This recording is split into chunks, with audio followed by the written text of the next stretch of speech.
Hello, this is TG Wolff, and today's author is Jim Winter. The Dogs of Beaumont Heights is the explosive sequel to Jim Winter's Holland Bay.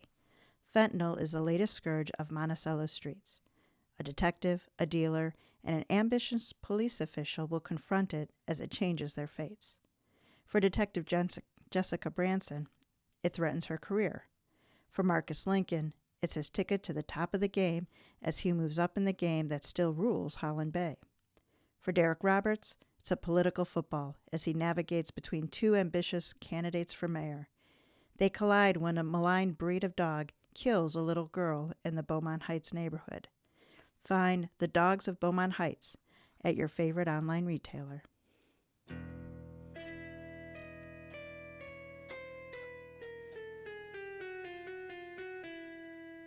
Welcome to Mysteries to Die For. I am TG Wolff, and I'm here with Jack, my piano player and producer. This is a podcast where we combine storytelling with original music to put you at the heart of a mystery. All of our stories are structured to challenge you to beat the detective to the solution. These are arrangements, which means instead of word-for-word readings, you get a performance that's meant to be heard. Jack and I perform these live, front to back, no breaks, no fakes, no retakes. This is Season 7, Games People Play. Games are about competition, conducted according to rules with participants working toward a goal. Games are a part of every culture and are one of the oldest forms of social interaction and engagement. Games can be fun, challenging, and exhilarating. They can also be intense, cutthroat, and lethal. This season, our authors have fashioned deadly games for your entertainment. This is Episode 3. Cards Against Humanity is the featured game. This is Cards Against Jake by Jim Winter. So Jack, I'd just like to take a moment and welcome Jim Winter to the Mysteries to Die For family. Hello, Jim Winter. Welcome. I will be making jokes about Bob Summer. Not a real person, just I like Bob Summer just as much as I like Jim Winter. With that, well, what setting do you have on your piano today? On your keyboard? I have Humblesgt. What? Humblsgt. I don't know what hum stands for, but it's a blues guitar. Okay. Yeah, I asked him to play something a little bit grungy because this is Cards Against Humanity. So Yeah. if you're a fan of, say, like super clean cozies, this may push your envelope a little bit just because, well, it is Cards Against Humanity. Yes, it is. It's so funny. Okay, I'm going to stop talking. All right, we'll get into the story. The Last V Card. I like it better when Jake deals, said Anna Friedman, the shortest person at the table. Someone had once described her as an attractive fireplug for her compact build. It took most of her adult life to realize that it wasn't an insult. Because he pulls better questions? Asked Vic Holmes, the party's host. Because she knows he can't play a card that says vagina on it. This from her partner, Melanie Dunlop, a tall, willowy woman sitting close to Anna. Seriously, dude, I know it's 3 women to 2 guys, but did you ever graduate 10th grade? Jake Randall, even taller than Melanie with thinning hair, shuffled the black deck for Cards Against Humanity.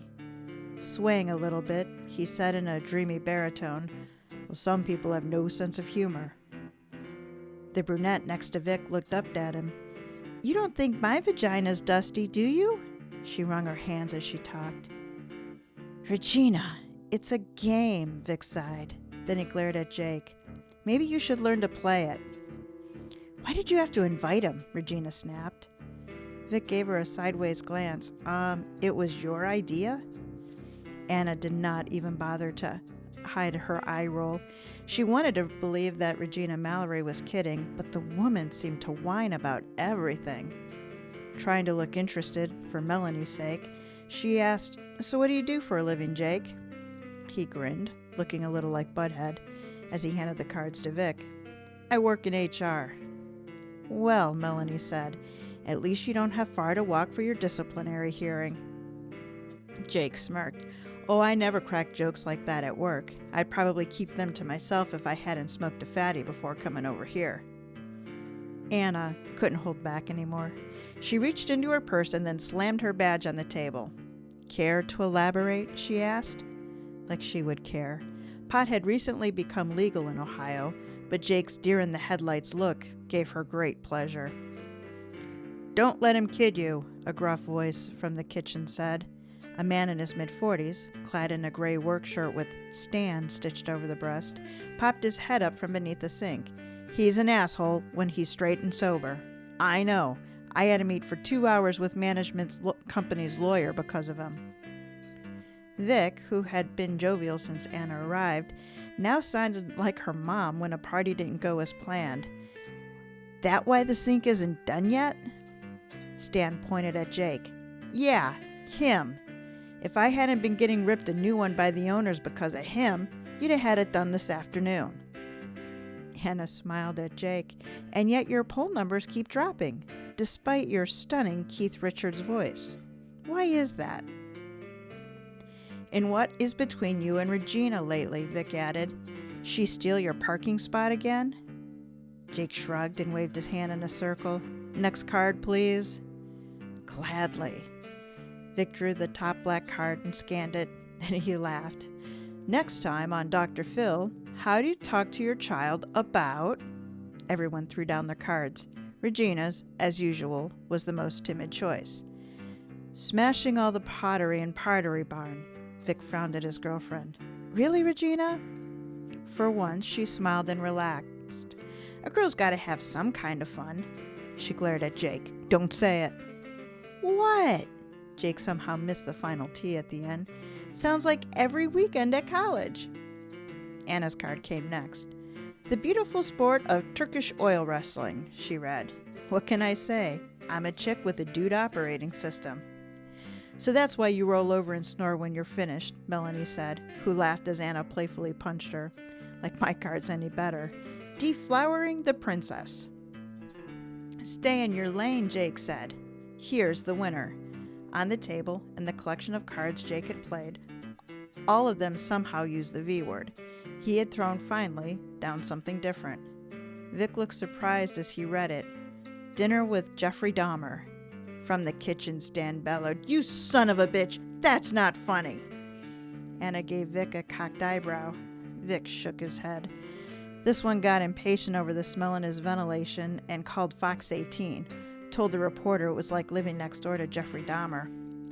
Hilarious, Jake said, now swaying from the 3 beers atop his herbal recreation. Yeah, Stan muttered. Until I got called into corporate about it. Seems the CEO didn't find it hilarious. Anna stood and stretched, then grabbed her badge. Guys, I'm going to hit the John. Play around without me. Vic turned to Regina. Honey, why don't we do a round of bourbon? The couple rose and went into the kitchen, really a kitchenette. Anna did not stick around to hear the rest, especially Vic and Regina bickering as they jostled each other and Stan as they dug out the liquor. It was bad enough the sound of Regina's high-pitched voice followed her down the hall. In the bathroom, Anna went through the motions, as if anyone didn't know the real reason she disappeared. Once situated, she pulled out her phone and then her Kindle app. Time, she decided, to start on the latest Gareth Powell science fiction novel. Anna had always locked herself in the bathroom with a book. Her siblings would say that she'd gone to the, quote, Christian Science reading room. She made it halfway through the first chapter when Regina's shrill scream penetrated the door. No, not Regina's. That was Melanie. The phone went back into her purse, her hand resting on her badge. In the living room, Anna found Melanie, pale as a ghost, standing by the table where they played. Stan and Regina both stared at the floor, jaws agape. Vic knelt over Jake, who lay on the floor, eyes wide with fear. Looks like a seizure, Vic said. Anna rushed over and knelt. Mel, call 911. Vic, what happened? I don't know, he said. Jake started complaining he couldn't breathe, and then he collapsed. Adult white male, Melanie droned, unwittingly imitating Anna when she was on duty, complained of breathing problems, then collapsed. She paused. Yes, he's still alive. Oh, Melanie was a keeper. Anna had taught her well. Standing, Anna took in the room. The cards lay where they had been when she left the room. Regina stood next to the table. Anna noticed that she'd put a drink next to her seat. Everyone had one. Jake's had spilled. All but Anna's had. Who puts cream in bourbon? She had no time to entertain the thought, though. Putting the badge on her belt, she said, Everyone, stay where you are. Don't touch anything. Don't move anything. This is a potential crime scene. Stan grunted something under his breath. Really? I'm just here to fix... He reached over to pick up a bottle sitting next to the sink. Don't touch that, said Anna. It might be evidence. Lady, I was just... Stan stopped when she held up her badge. Until an officer arrives, said Anna. I'm the first responder. She studied the bottle from where she stood. It was strychnine.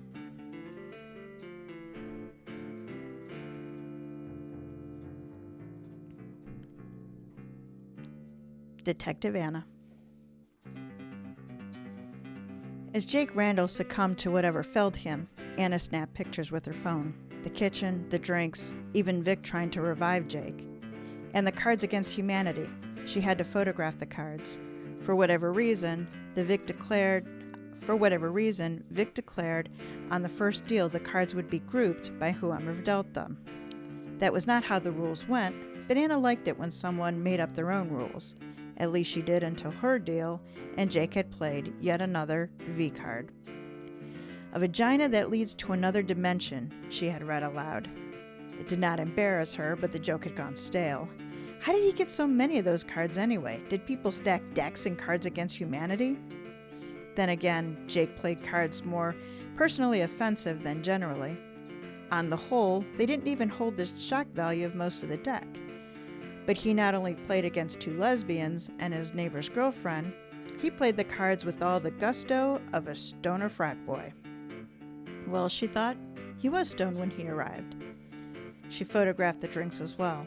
All but her drink had cream in it. She suspected Melanie's hand in that. Melanie herself would go along to get along, but knowing Anna would gag on the concoction, she probably warned Vic to serve Anna's whiskey straight. Gordo Pearson arrived from homicide. A big black man with the defense linebacker's build, he stopped when he saw Anna, badge clipped to her belt.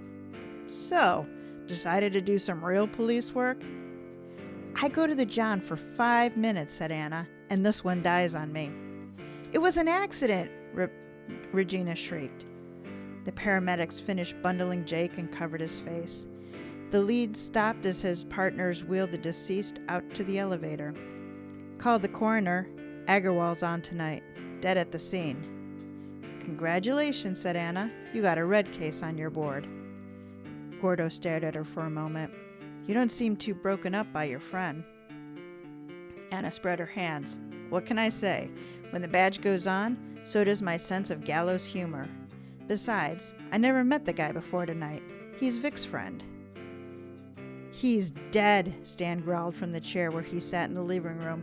Can I go now? Who's this? Asked Gordo. Anna nodded in Stan's direction. Stan Cheswitz, building manager, came to fix the sink, brought the murder weapon. She pointed at the kitchenette where the bottle of rat poison still stood in plain view. I didn't do anything, said Stan, except call him an asshole. Gordo ignored him. You realize you, too, are a witness. And a suspect, said Anna. Where do you see the cards that Jake played? Cards? As in poker? Gordo asked. Melanie had drifted up alongside Anna, slipping a protective arm across the shorter woman's shoulder. Against humanity. Now that's a sick-ass game if I ever saw one, said Gordo. And I wasn't invited? Anna shrugged. I wanted to do a jazz club tonight. She looked up at Melanie. Bet you wish you'd listened to me more. I'm just tired of hearing Tony Bennett all the time, said Melanie. Gordo and Anna took everyone to the Rockridge Division, which serviced Monticello's western borough. A uniform read each of them their rights before taking them to a separate interview room. Anna hated calling them that. Despite the edicts from the commissioner's office, her own squad still called their rooms interrogation. Mere witnesses got the nice rooms. The rest stank of old tobacco and, on musty nights, piss and sweat. I'm going to let you talk to Melanie and record the conversation, said Gordo. Everyone says she was sitting at the table when it happened, so that narrows our suspects down to 3. Also, if she can firmly eliminate you from that room in a statement, you can work this. Why wouldn't I work this? Anna asked. Right now, your girlfriend saw what happened, Gordo said. Present or not, unless someone saw her get up and grab that bottle of strychnine. Slowly, Anna nodded. Fine, I suppose I'll be sleeping on the couch tonight. Gordo raised an eyebrow. She not like being with a cop? Anna shook her head. I think only Branson on our squad has a boyfriend who doesn't mind. He gets to dote on her when she gets home. She sat alone in the interview room. Melanie's hair had started to wilt, Anna's term for when strands began escaping her attempts to tame it. The taller woman also had bags under her eyes. Why did they Mirandize me? Anna stood in the doorway before entering. Everyone in that apartment is a suspect. Technically, even me, though murders committed on the John are rare, and I think we can agree my arms and legs are too short to reach from there. She tapped an ear to indicate somebody was listening in. Melanie nodded. So what now? Tell me your part of the story, said Anna. Where were you? What did you see? Melanie tried to tame her hair again. Well, you dashed off to the bathroom to have some alone time with your Kindle. Kindle app, Anna corrected. Kind of pointless to be a device solely for... Melanie put up her hand. I get it. May I finish? Vic and Regina got up to make drinks. For whatever reason, Regina insisted on bourbon and cream. I don't get that. Brandy and cream, Hennessy and cream, but Jim Beam? They're your friends, Mel. Go on. Melanie sighed. So I'm left alone with Jake, which was like having both Beavis and Butthead in one body. Anyway, he was going on and on about some jazz musician you like when they returned. That building guy, Stan, he stayed in the kitchen grumbling. How long does it take to fix a sink anyway? I don't know, said Anna. Depends on what's in the drain. She circled her hand for Melanie to continue. So what happened next? Well, they came back with the drinks. Regina made a point of setting a drink with nothing in it by your seat, but Vic insisted we do a toast even though everyone knew you wanted to finish chapter 1 before you pretended to flush and not wash up. Anna flipped her the bird. Melanie smirked. I love you too, dear. We all drank a toast. Then Jake started breathing funny. He started sweating. He stood up acting like he was choking, and then he collapsed. Did everyone pick up their own drinks, Anna said, or did somebody serve them? Oh, Regina served them, Melanie said. Anna turned and motioned for someone to enter. A Rockridge Division uniform stepped inside. She asked him, Did anyone take the glass that the deceased drank from? The beat cop said, Still in evidence getting sorted. Why? Call CSI and ask them if they started analyzing the samples from the glass yet. Ask them if the victim's glass had strychnine. She stopped and she thought about it. And print the bottle from the kitchen. I expect the building manager's prints on it, but did anyone else touch it? Gordo met her in the Rockridge's bullpen. Most of the night detectives had gone out on calls, leaving the desks open. He frowned at her. Anna, you can't go ordering labs yet. You're not technically working the case. I'm on duty. She punctuated this by biting an apple that she pilfered from the break room. Or am I? With a long sigh, Gordo said, Based on your conversation with your girlfriend, I think we can rule you out. Everyone says you made a beeline for the John. He gave her a crooked smile. But you didn't score any points with the CSI interns making them work late to get strychnine off of that glass. Wah, Anna cried without enthusiasm, rolling her eyes. How long do you think? Gordo laughed.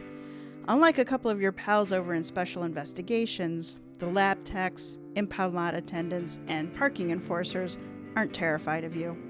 Still, it's a pretty common poison. The Emmy won't have the results on Jake until morning, but if we get the results back in a couple hours, the autopsy will just be confirmation. Do you think they'll have him done by morning? Unless someone high up redballed the case, Anna had never heard of same-day autopsies, not in Monticello. The city, hell, the county, had more corpses than the medical examiners could handle. Killed in the presence of a cop, said Gordo.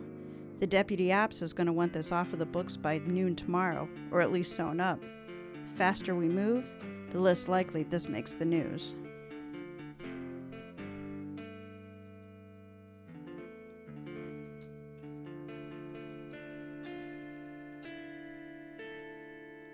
For that is her name. Vic Holmes scowled at Gordo Pearson as Anna watched through the one-way glass. She had known Vic for as long as she'd lived with Melanie, but she did not know him well. Still, she'd never seen him this angry. You read me my rights like some 2-bit corner boy? He snapped at Pearson.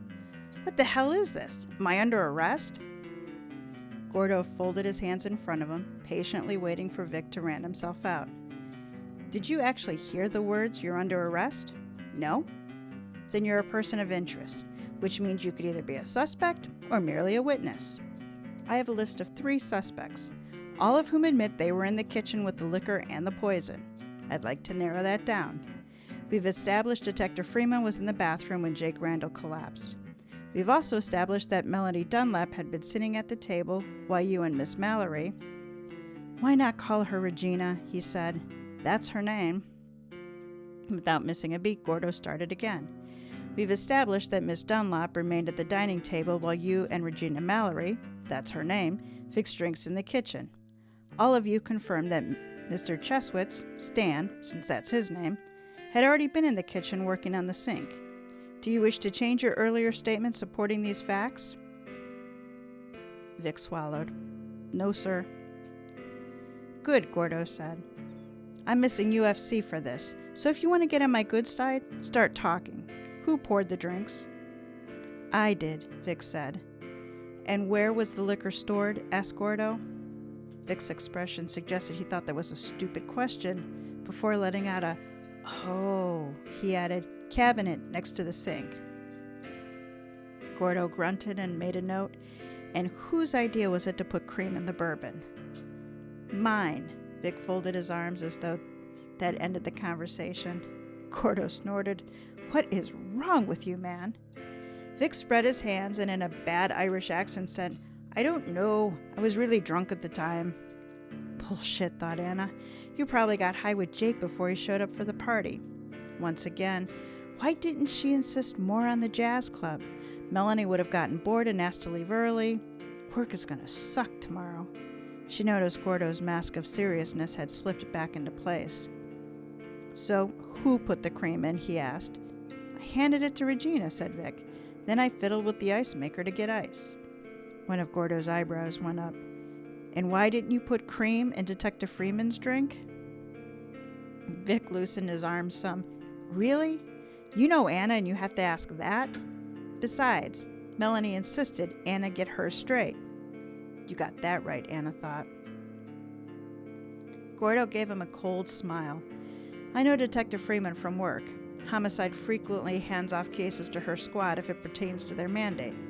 A dead party guest is most likely not a gangland slang in Holland Bay, so you get my charming company. He pushed an iPad toward Vic. These are the cards that have been played. Using a pen, he tapped the different stacks. Now, you decided as host to keep each person's answers together. So, from left to right, these are Regina's, Melanie's, Detective Friedman's, Jake's, and yours. Now, most of these cards are generally offensive, but they don't show any pattern. He allowed himself a half smile. In fact, I didn't know Detective Friedman had a sense of humor. Anna flipped in the bird from behind the glass. Up yours, Gordo. Gordo pointed to Jake's cards. Now, Mr. Randall's, Jake's, for that is his name. Don't push it, Gordo, Anna muttered silently. He's seconds away from calling a lawyer, just for spite. 3 of his cards have the word vagina on them. But his first one said, What would Jesus do? You were the dealer? Gordo asked. Yeah, said Vic. It was a random card like any other. Anna remembered the black card. I found out the hard way that you can't cheer a friend up with... She had chosen burning down the house as her answer. Then Regina dealt, said Gordo. He played My Dusty Vagina. How did she react? She did take it personally, said Vic. I don't know if you've noticed, but I do live with a high-strung woman. Melanie and Anna just laughed it off. Speaking of Melanie, Gordo continued, Miss Dunlap, when she dealt, he played the mayor of my vagina. Did he make any lewd comments toward her or Detective Friedman? Vic scoffed. Jake asked Mel how Anna held her liquored. The punchline he was hoping for was, by my ears. Melanie just smiled at him and said, like you know how that works. So, Gordo said, I think we can establish Jake Randall had a juvenile sense of humor. He tapped the fourth set of cards in Jake's set. This one does not surprise me, and not because it's genitalia reference. Vic read aloud, a vagina that leads to another dimension. Yeah, I'd have played that on her deal too if I had it. The girl's a sci-fi nut, and even read a book where that was the premise. Gordo held up his hand. Stop, man. Bad enough I have to listen to her when she read Starship Troopers. Would you like to know more? Anna really wanted to poke her head in the door and ask that. How did Detective Friedman react? Asked Gordo. Vic shrugged. You know Anna, nothing phases her. She did start one of her I'm a lesbian, so what responses, but Stan came in to fix the sink, so I dealt again. Which brings us to the last card, Gordo said.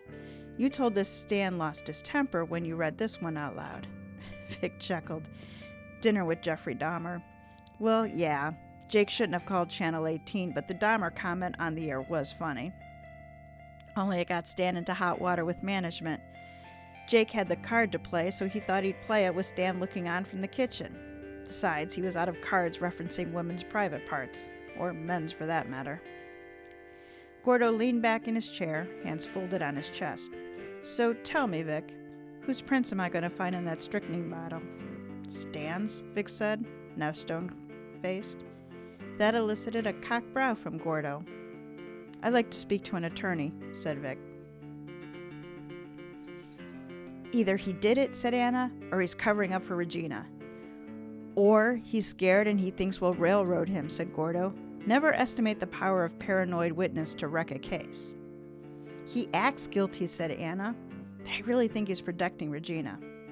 Gordo screwed up his face. That vapid princess? I don't think she has it in her. We're eliminated suspects, she said.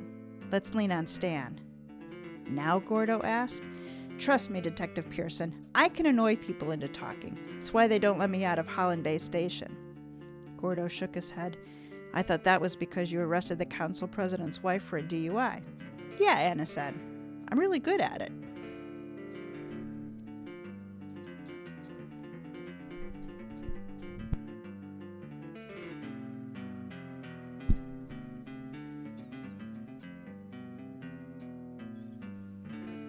Stan's no good, rotten, very bad day. Detective Anna Friedman had a talent, which she kept mostly chained to her desk in special investigations. She could get anyone, anywhere, to cough up case-related information at any time of day. Once, she got the CEO of a major downtown corporation on the phone at 3 a.m. He came down from the chief's office for it, but it solved the case.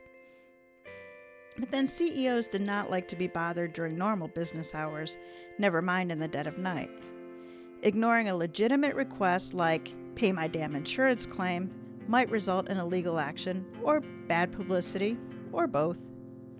Farther down the food chain, she found that those with information she needed would just talk to get her to stop interrupting their evenings. Since the pandemic, she found she could shame people into remotely accessing their offices. It took longer, but the threat of a warrant from a grouchy judge or bad publicity loosened tongues.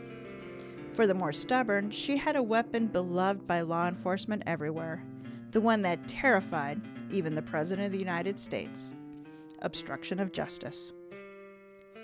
Stan Cheswood's boss needed no such persuasion. He had an axe to grind, and Anna had just given him permission to grind it. The thing is, Martin Yarborough growled through the phone, and maybe 3 or 4 old musky beers, that whole raccoon incident could have been solved in a day, and he couldn't find it. All he had to do was call our office and we'd have sent out our service. So why didn't he? Asked Anna. Stan hated that Jake Randall guy.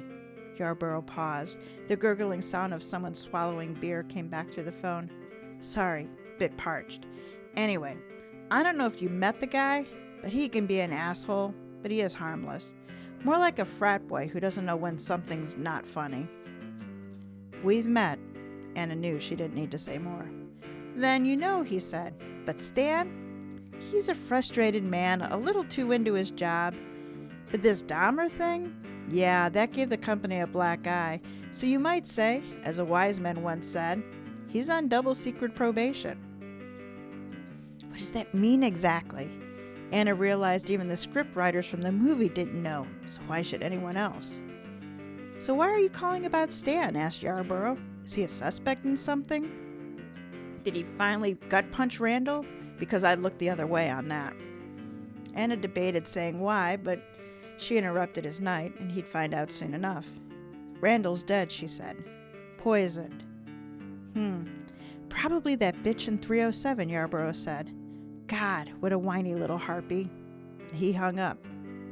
Vic and Regina lived in 307. Regina. Stan had already called his company, not just his boss. A woman waited for Gordo in Stan's assigned interrogation room. She stood with her arms folded. Anna, once again looking in from the outside, was impressed with how the attorney kept her business suit looking somewhat unrumpled. If my client is not charged, his attorney said, then I want him released. Gordo set his iPad on the table. Counselor, you are familiar with the term person of interest, correct? How about material witness? I know he hasn't been charged with a crime. Beside her, Stan sat staring at the table. Legally, said Gordo, I can hold a material witness or a person of interest for up to 48 hours. Mr. Cheswis has been advised of his rights, but he hasn't been charged. Now, to the point, your client, or should I say your employee, please don't say for that's what he is, Anna silently pleaded. Since that's what he is, said Gordo. This should be a drinking game, Anna scolded herself. Mr. Cheswitz was present when Mr. Randall died, Gordo began. He had a bottle of strychnine in his toolbox, which was sitting on the counter when Mr. Holmes and Miss Mallory prepared and served drinks. While it's not finalized, all the symptoms Jake Randall displayed are consistent with strychnine poisoning. A few minutes before, he provoked your client here by playing a card against humanity with the caption, Dinner with Jeffrey Dahmer. Gordo shifted his focus to Stan. Motive? Jake Randall made your job difficult, then humiliated you on television. Means? You had the poison in your toolbox. Opportunity? You were in the kitchen when Mr. Holmes and Miss Mallory made the poisoned drink. What about the woman sitting with Jake? Said Crossley, the lawyer. Why isn't she being looked at? We searched her purse, said Gordo. And the cops? She asked. Oh, screw you, bitch, Anna silently screamed at the lawyer. Gordo rolled his eyes. Counselor, do you really want to go there? Let's start with basic geography. It's kind of hard to poison a man from the bathroom. Now, perhaps you should let your client talk. We know his prints are going to be on that bottle. It's in his job description. Mr. Cheswitz, did you see anyone touch that bottle while the couple made drinks? Stan threw up his hands, shaking his head. I was fixing the sink. Did you have any reason to move that bottle out of your toolbox? Asked Gordo.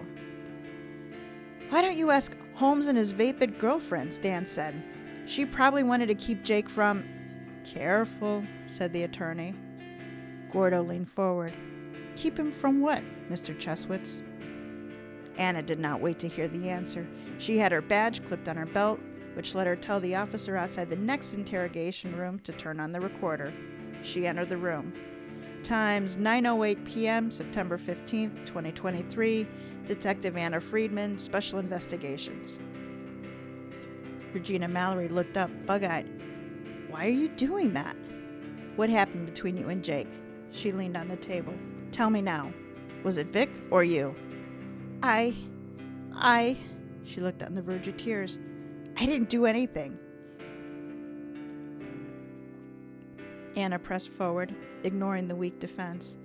Stan said he thought you wanted to keep Jake quiet about something. What was it? Regina broke down in tears. I slept with him. Jake or Stan? Anna knew it was a stupid question. However, the recording needed a name. Regina slammed her hands on the table. Jake, okay? I slept with Jake. Anna closed her eyes. You know I'm going to have to bring Detective Pearson in here. All right, Jack. You know, people get really judgy when you take naps with other people. Who cares if Regina took a nap, okay? And who cares who else is involved? I think this is obstruction of nap time. And children all over the United States are at danger for being accused of napping. Think of how many people that we've all slept with. We've all slept, unless you were homeschooled. That explains why you're a little weird. But oh, yeah, in daycare, you'd sleep with like 30 other people. Exactly. What whores children are. Anyway, I just want You know what I think is really funny about that? What?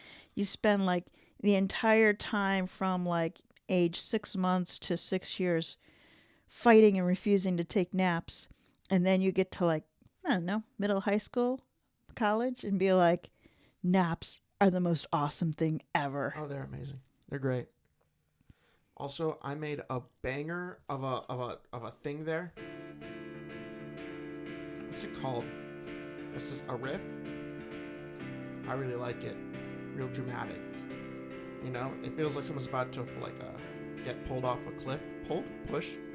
You know, this is like if Lord of the Rings was made in the early 2000s, which it was. But if it was like that grungy, oh yeah, you know, Jacob's eyes, you know, are so painted black with mascara. You know, it's like a Twilight. Twilight meets Lord of the Rings. That's what that song gives me. And I'm digging it.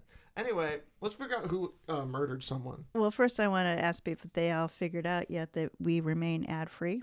Have you figured out that we're ad-free? I think I kind of remind people about it. And that exchange for us not making you all hit the fast forward button because then you'd miss our witty banter, please do support our authors by checking out their backlist and picking up a title. This week is Jim Winter. Yay. Now, Detective Anna Friedman is never going to live down that Jake Randall died while she was on the toilet. Never. The best we can do is help her close this case fast. You know what? At least she didn't die on the toilet. Here are the Cards Against Humanity players. So, of course, we have Anna Friedman herself, the detective, who is indisposed of at the critical time. Yes. We have Melanie Dunlap, Anna's partner, who wanted to play cards instead of listen to jazz. Yes. We have Vic Holmes, the party host and cocktail mixer. Yes. Regina Mallory, Vic's sweet, mousy girlfriend. Also, oddly spelled close to vagina. I noticed that too. Vagina Mallory. I was like, I wonder if that's on purpose. I didn't mess up and say that, did I? No, you didn't. I was just wondering. Vagina. Had it on the mind was just like, Regina. I wonder where I got that name from. It just popped in my head. I was just, lounging on my couch today. Yeah. Stan Cheswitz, the building manager who was fixing the sink. Yes. Okay, so here are the facts that Anna and I guess Gordo have to work with. The 5 friends, or, recent acquaintances, were playing Cards Against Humanity. Uh-huh. Jake was high, and he'd been drinking. He played his cards for maximum insult to the ladies. Only Regina seemed to be bothered. Got it. Stan carried a grudge against Jake for calling a TV station over a maintenance issue, which caused trouble for Stan with the home office. Okay. At break, Anna went to the bathroom. Yes. Melanie and Jake stayed at the table. Vic, Regina, and Stan were in the kitchen. Okay. Vic made 5 drinks, all bourbon with cream, only Anna's didn't get cream. Regina poured the cream and served the drinks. Yes. The 5 players, less Anna, drank a toast. Jake instantly sickened. Vic attempted to resuscitate him. Regina seemed panicked. Okay. Jake died of strychnine poisoning, a compound Stan kept in his toolbox for dealing with rats. Interesting. So the question is, which player has overplayed their hand? Okay. Now, personally, I think Melanie's out of the question. And I think even in the story, they decided Melanie's out of the question. Only because I feel like Jake was crossed, both high and drunk. I don't think he would have maybe noticed if I just said her name. Melanie? Yeah, I wanted to say Melena. Melanie. Anyway, if Melanie were to do something, he would notice. Also, if Melanie were to do something, everyone would have been there for that in the time that she had access to the drink. So I don't think it was Melanie.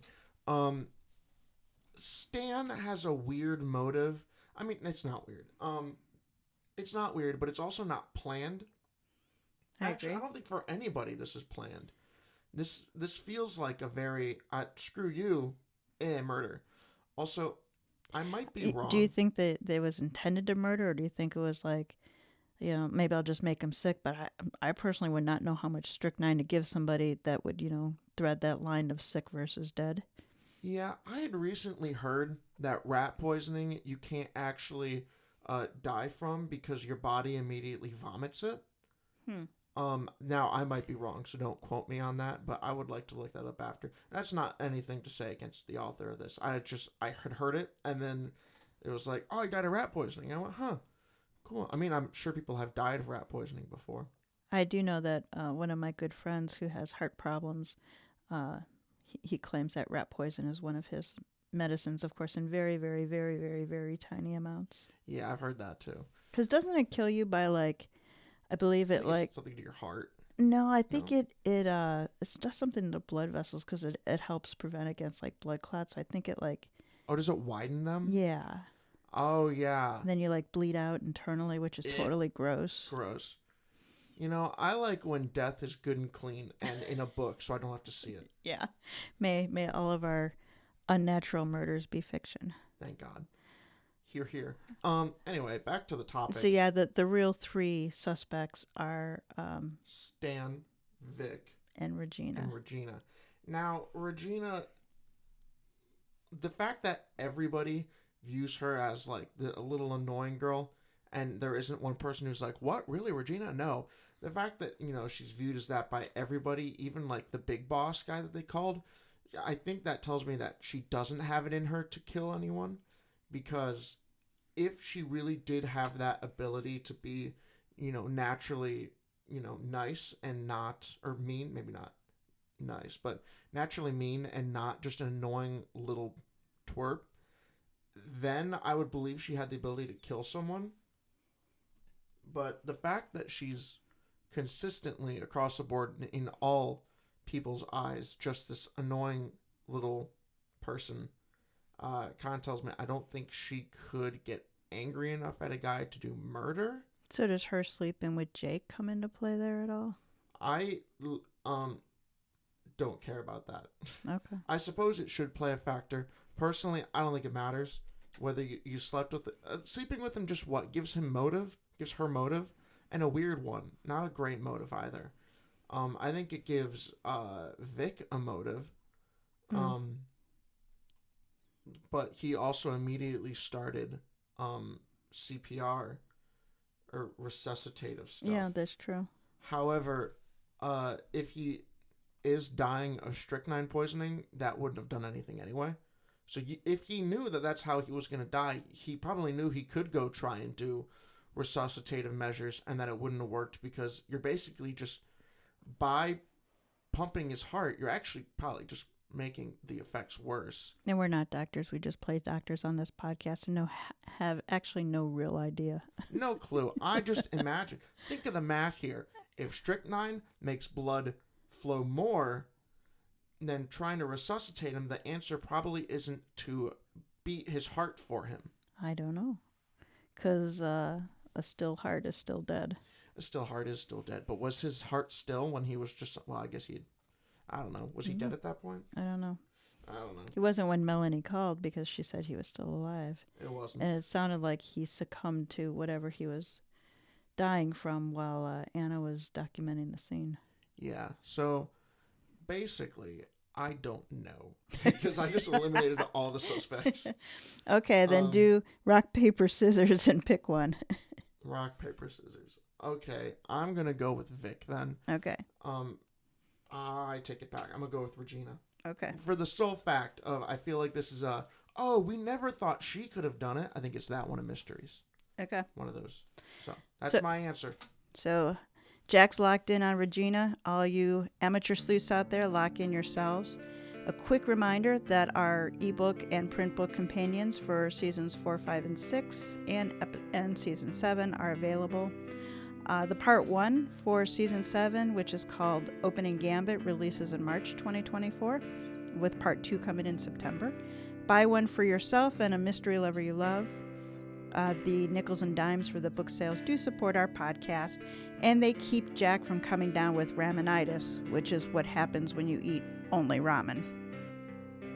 All right, let's get on with the big reveal called Prince. Anna and Gordo gathered the assorted partygoers into one room with the lawyers who'd been called. An older guy named Kozar came at the request of one of Anna's squad mates to represent Melanie. The corporate lawyer, of course, represented Stan on behalf of the property owner. Vic's ambulance-chasing brother-in-law arrived to represent him. No one seemed to represent Regina. Both younger lawyers seemed starstruck by Melanie's attorney, whose ad had run for years asking if you were injured, have you thought about injury, can you fake an injury? A Jake joke if there ever was one. Gordo had drawn out Vic's apartment on the whiteboard with everyone's name in the position when Jake collapsed. Jake, a stick figure with X's for eyes. Anna shook her head when she saw it, even less impressed by the stick figure on the toilet. Now that we have yours, that was an awesome line. Now that we have your statement, said Gordo, here's what we've come up with. No one disputes Detective Anna Friedman was in the bathroom when the drinks were being made, and Jake Randall collapsed. Are we in agreement? Nods all around the room, even from Stan, who otherwise glared at no one in particular. Anna joined Gordo at the front of the room. While I was in the bathroom, reading Gareth Powell, said Melanie. Gordo laughed. Vic laughed. Even Stan managed a chuckle. The lawyers are sported sour expressions. Anna cleared her throat. While I was in the John, Melanie stayed at the table, chatting with our victim. Stan worked on the sink. Vic and Regina went into the kitchen to set up drinks. How are we so far? Nods all around. Good, she said. Now, Stan, you claim you never took the poison out of your toolbox, yet you had some animosity toward Jake over his Jeffrey Dahmer comments. Almost cost me my job, Stan muttered. We only found 2 set of prints on the bottle, said Gordo. Obviously, one is Mr. Cheswitt's here. He has to handle it. It's in his job description. But we found one other. Vic and Regina stared at each other. Vic, did you have reason to resent Jake? Asked Anna. His lawyer/brother-in-law grabbed Vic's arm. Don't answer that. I asked you to tell me, Gordo continued, whose prints we would find on that bottle, besides Stan's, of course. Vic stood silently, still staring at Regina. Whose prints are on the bottle? Asked Anna. One of you clearly knew who would get one drink. Mine had no cream in it. Stan had no clue. His prints aren't on any of the glasses. Vic could have used a towel to handle it, Regina blurted out. She began to tremble. My client, said the brother-in-law, denies. Shut up, said Gordo. Whose prints are they? Vic's mouth twisted. Finally he said, Mine, okay? They're mine. His brother-in-law punched him in the arm. The corporate lawyer shook her head.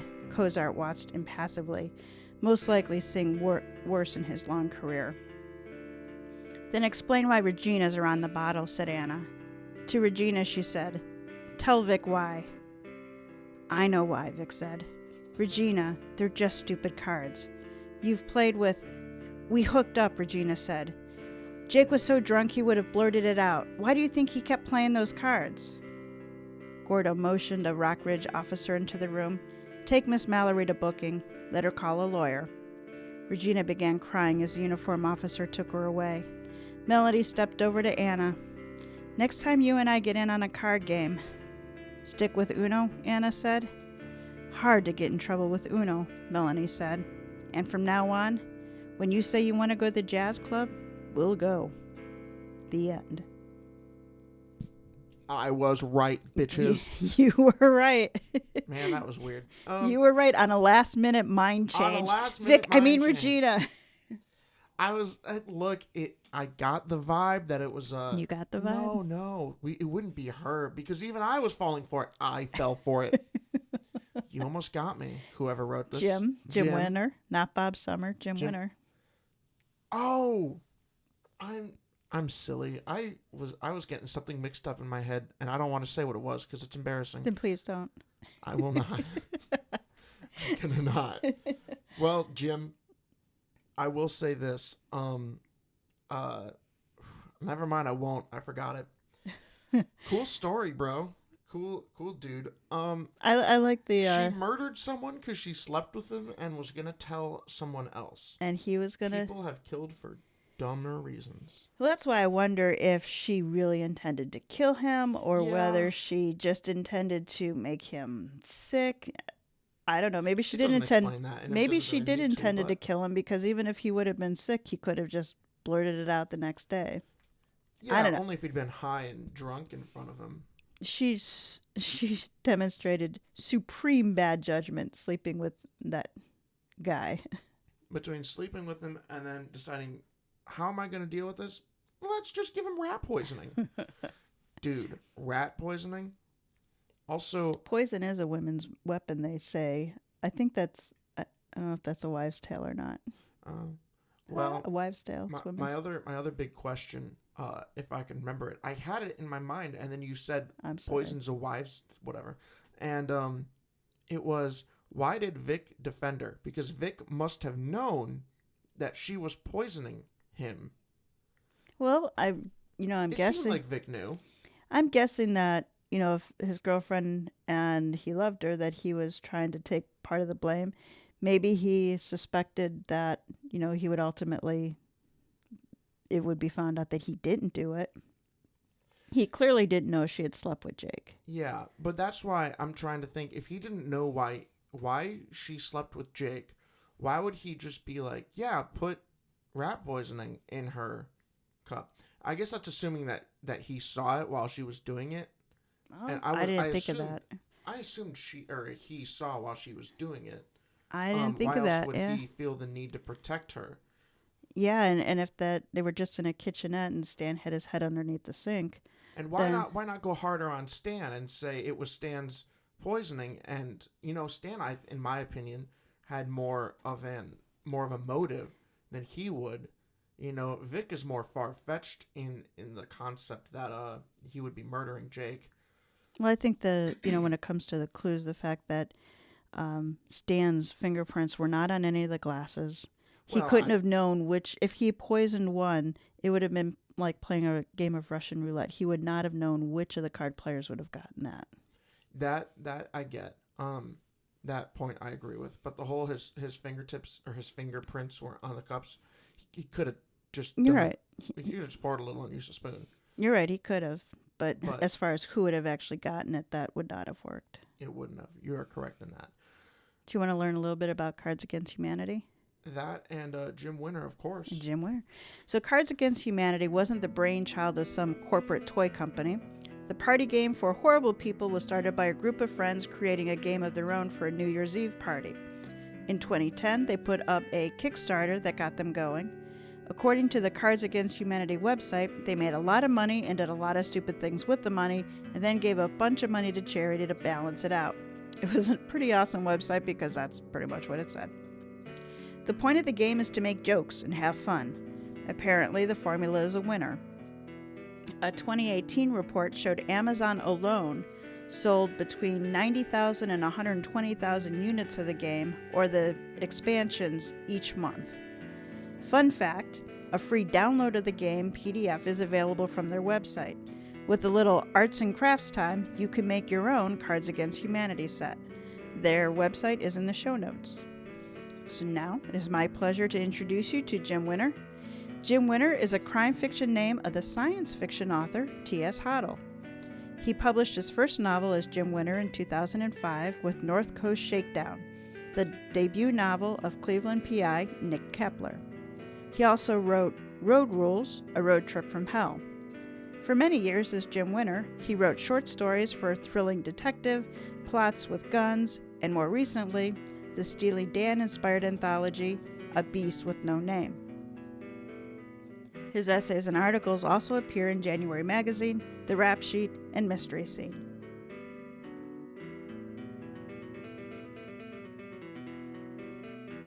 After taking a break to be T.S. Hoddle and focus on science fiction, he returned to crime fiction. In 2020, he signed a deal with Down and Out Books to publish Holland Bay, best described as The Wire meets 87th Precinct. He lives in Cincinnati, where he works as a software developer and shares a Cape Cod with his wife Candy, who is one of Nick Kepler's biggest fans. So crime fiction lovers, check out Jim's website for his backlist, and if you cross over into science fiction or love someone who does, point them to T.S. Hoddle. All of Jim's links are in the show notes. That wraps up this episode of Mysteries to Die For. Support our show by subscribing, telling a mystery lover about us, giving us a 5-star review. Check out our website, tgwolff.com/podcast, for links to this season's authors. Mysteries to Die For is hosted by TG Wolff and Jack Wolff. Cards Against Jake was written by Jim Winter. Music and production are by Jack Wolff. Episode art is by TG Wolff. Join us next week for a toe tag, as you all know, a first chapter from a fresh release in mystery, crime, or thriller. Come back in 2 weeks for our next original story, Hard Scrabble by K.M. Rockwood, where Scrabble is the featured game. All right, Jack, do us a solid and take us out.